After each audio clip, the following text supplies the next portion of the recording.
പണം ചോദിച്ച് പുരുഷൻ്റെ പുറകെ നടക്കുന്ന സമയത്ത് സ്ത്രീ സ്വയമാണ് അവൾ എംപവർ ആവേണ്ട. അവളൊരു സ്ത്രീ ശാക്തീകരണം എന്ന് പറയുമ്പോൾ സ്വന്തം കാലിൽ നിൽക്കാനും സ്വന്തം ജീവിതത്തെ കരുപിടിപ്പിക്കാനും അവൾ ശക്തി നേടേണ്ടത് തന്നെയുണ്ട്. അപ്പം ഒരു കുടുംബത്തിന് മാത്രം സപ്പോർട്ടല്ല ഒരു സ്ത്രീയെ സംബന്ധിച്ചിടത്തോളം.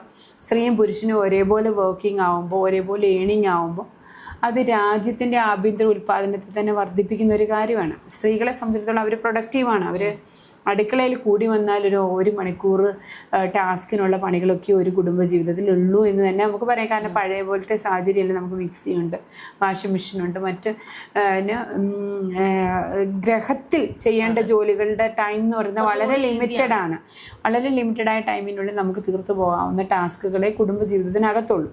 അപ്പോൾ നമ്മളുടെ ആ ഒരു ബാക്കി വരുന്ന സമയം നമ്മൾ പ്രൊഡക്റ്റീവായിട്ട് മറ്റ് ജോലികൾ ചെയ്തുകൊണ്ട് പിന്നെ സമൂഹത്തിനും അതിന് നല്ലതാണ്, കുടുംബത്തിന് നല്ലതാണ്. അപ്പം സ്ത്രീകൾ അങ്ങനെ എംപവേർഡ് ആണെന്ന് തന്നെയാണ്. അതിന് വേണ്ടി സ്ത്രീയെ പ്രൊട്ടക്റ്റ് ചെയ്യാൻ വേണ്ടി നിയമം ഉള്ളിടത്തോളം കാലം സ്ത്രീകൾ എംപവേർഡ് ആയിട്ട് മുന്നോട്ട് പോകത്തില്ല. ഇപ്പോൾ പൊതുവേ ചിലതിന് കിട്ടുന്നതൊക്കെ വളരെ കുറവാണ്. ആലിമണി കേസുകളിലൊക്കെ എമൗണ്ടുകളൊക്കെ വളരെ കുറവായതുകൊണ്ട് തന്നെ സ്ത്രീകളെല്ലാം ജോലിക്ക് പോകാൻ നിർബന്ധിതരാണ്. അവർ ജോലിക്ക് പോവുകയും മറ്റു വരുമാന മാർഗങ്ങൾ തേടുകയും ചെയ്യുന്നത് കാണാറുണ്ട്. അങ്ങനെ വരുന്ന കേസുകളിൽ ഭർത്താവിനെ ആശ്രയിച്ചുകൊണ്ട് ലേസി ആയിട്ട് വീടിനുള്ളിൽ തന്നെ കഴിയാതെ സ്വന്തം കാര്യങ്ങൾക്ക് വേണ്ടി സ്വയം ജീവിത സാഹചര്യങ്ങളിൽ മുന്നോട്ട് പോകുന്നത് തന്നെയാണ് ഒരു സ്ത്രീയെ സംബന്ധിച്ചിടത്തോളം അഭികാമ്യമായ കാര്യം.